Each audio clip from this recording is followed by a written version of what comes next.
की सई राणी साहेब त्यांच्या जेव्हा गेल्या त्याच्यानंतर लगेचच महाराज निघाले आणि अफजल खान वधासाठी गेले.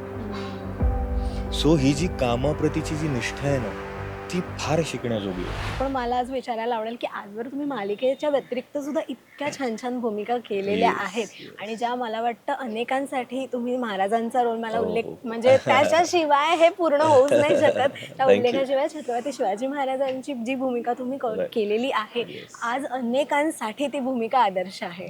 म्हणजे ती भूमिका बघून लोक असं म्हणतात किंवा अनेक कलाकार असं म्हणतात की आम्हाला या पद्धतीचे महाराज साकारायचे आहेत किंवा ॲटलिस्ट त्याच्या जवळपास जायचं आहे. आई भवानीची कृपा, महाराजांची कृपा. आणि हे भाग्य खरंच आहे की तुम्ही आणि तुमच्या वडिलांनी दोघांनीही भूमिका महाराजांच्या केलेल्या आहेत. त्याच्यामुळे ह्याच्यापेक्षा मोठी गोष्ट असूच नाही शकत. मला त्याबद्दल आज ऐकायचं तुमच्याकडून की अनेक जणांना असं होतं की ना भूमिका एखादी करताना त्याच्यातून खूप काहीतरी शिकायला मिळतं आणि आशीर्वाद मिळतो. आता तुम्हाला आयुष्यामध्ये एखाद्या प्रसंगात असं कधी वाटलं की महाराजांची ही शिकवण माझ्या कामी आली खऱ्या आयुष्यामध्ये? अनेकदा मी तुला सांगू का, म्हणजे असा एक प्रसंग असं मला नमूद करता नाही येणार, पण महाराजांचं कॅरेक्टर करत असताना जेव्हा त्यांच्याबद्दल थोडंफार जे वाचन झालं त्याच्यातनं महाराजांचे अनेक पैलू आपल्यासमोर उलगडत गेले आणि त्यातनं असं होतं ना की किती गोष्टी आहेत घेण्याजोग्या. म्हणजे अगदी वानगी दाखल सांगायचं झालं ना तर मोठा इसमें मी सांगतो तुला की महाराजांचं एकतर जे विजन होतं ना ते मला अचंबित करून टाकणार होतं. म्हणजे एका जहागीरदाराचं पोर यांनी स्वराज्याचं स्वप्न बघावं आणि ते अंमलात उतरून दाखवावं. Hats off. मी नेहमी हे माझ्या मुलाखतींमध्ये किंवा मी जिथे जातो तिथे नमूद करतो की श्रीमंत लोक खूप असतात आपल्याकडे, पण ना प्रत्येक श्रीमंत लोकांकडे ती विजन असतेच असं नाही. That vision is very important जी त्यांच्याकडे होती. किंवा मी अजून एक गोष्ट सांगतो जी अगदी साध्या आपल्या दैनंदिन जीवनात लागू पडते अशी की साधारण आपलं एक सरासरी बघितलं तर 4 किंवा 5 लोकांचं कुटुंब असतं तरी भांड्याला भांडं असतं. तुम्ही एक साधा विचार करा की महाराज जेव्हा लाखोंची रयत एक हाती सांभाळत होते तेव्हा काय प्रकारचा विश्वास आणि काय प्रकारचा आदर त्यांनी संपादन केला असेल आणि तो कसा केला तर त्यांच्या कार्यातून केला. कोणीही उगीच त्यांना मानत नव्हतं, त्यांचं कार्य बघून त्यांना मानत होतं. त्यांची जी काही त्यांनी ज्या गोष्टी केल्या स्वराज्यासाठीच नाही पण लोकांसाठी देखील, म्हणजे जनमानसासाठी देखील, त्याच्यामुळे त्यांच्याबद्दलचा मान द्विगुणित झाला होता.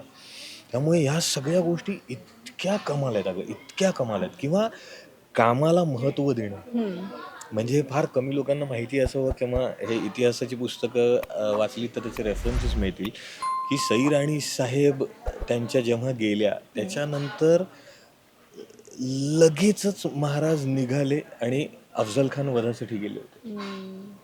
सो ही जी कामाप्रतीची जी निष्ठा आहे ना ती फार शिकण्याजोगी आहे.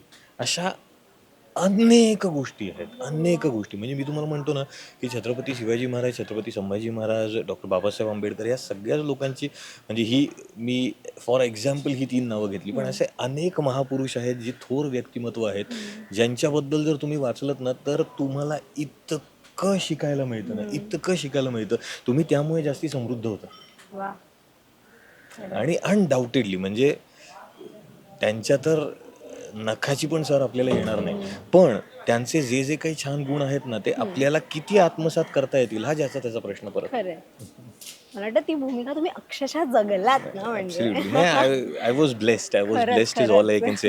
आणि त्याच बरोबरीने माझ्या मायबाप रसिक प्रेक्षकांनी त्या भूमिकेवर भरभरून प्रेम केलं, त्याबद्दल मी आजन्म ऋणी आहे त्यांचा.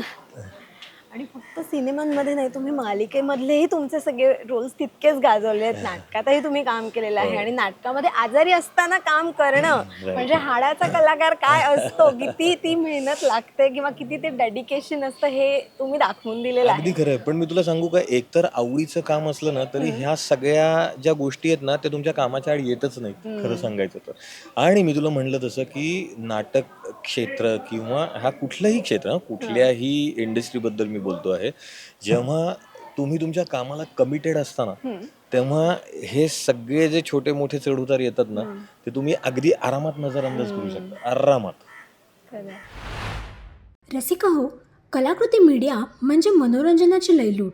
मनोरंजन क्षेत्रातील किस्से व घडामोडींचा आस्वाद घेण्यासाठी कलाकृती मीडिया या यूट्यूब चॅनलला सबस्क्राईब करा आणि व्हिडिओ लाईक करा.